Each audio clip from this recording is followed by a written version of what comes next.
It's a new day, a new chapter. The healing starts now. That's some of the reaction as Governor Pritzker signs off on major changes to the criminal justice system in Illinois. And many in law enforcement, they're not happy about it. Good afternoon. Thanks for joining us. I'm Ben Bradley. And I'm Lourdes Duarte. We begin with our top story here tonight. Illinois will become the first state in the nation to eliminate pretrial cash bail. That's just one part of this massive 700-page law that Governor Pritzker put his signature on this afternoon. Our political reporter, Tamon Bradley, joins us with the story. Ben and Lourdes, this sweeping new law is meant to reshape criminal justice and policing in Illinois. Democrats are holding it up high, while Republicans and many in law enforcement condemn it. The Criminal Justice and Police Reform Bill is the dream of the Illinois Legislative Black Caucus. They pursued it in response to the killing of George Floyd and the protests that followed. With the stroke of a pen, Governor Pritzker made the reforms law, calling it a special occasion. One that remarks a transformative step forward in Illinois' effort to lead the country in dismantling systemic racism. It's February, and we're celebrating Black History Month. Black history is about monumental moments and movements that serve as catalysts for change. Today is both. The centerpiece of the massive law, ending cash bail. Almost everyone would be released from jail while awaiting trial unless a judge decides otherwise.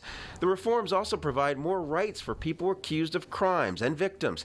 People in police custody will be allowed to make 3 phone calls, while barriers are removed to help more people access the state's victims' compensation program. The police reforms are the most controversial measures. The legislation increases certification for officers, allows for complaints to be submitted anonymously, and mandates the use of body cameras. Officers would be held responsible for turning the body cam on. But there is a concern that this bill establishes a new criminal penalty for police officers who do not use their body cameras when they're required to by law. I believe that this bill actually makes us, as a state, the public, less safe. In a statement, House Republican leader Jim Durkin said the governor's support of House Bill 3653 is an insult to our first responders, law enforcement, and law-abiding citizens of Illinois who want to live free of violence and destruction from the criminal element. It's clear that Governor Pritzker does not understand this bill and what it means to our criminal justice system.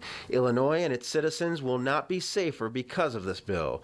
But the governor says the law, which provides funding for police training, will in fact make Illinois safer. Opponents of this law don't want any change, don't believe there is injustice in the system, and are preying upon fear of change to lie and fearmonger in defense of the status quo. The reforms were backed by Attorney General Kwame Raoul and Cook County State's Attorney Kim Foxx, both Democrats. Lawmakers at today's signing admitted some aspects of the law will need to be cleaned up with future legislation. That's perhaps an acknowledgement that this was a pretty big piece of legislation to pass and get 100% right in the waning hours of the lame duck session. Lourdes and Ben. There's a lot to it. Okay, Tamon, thank you.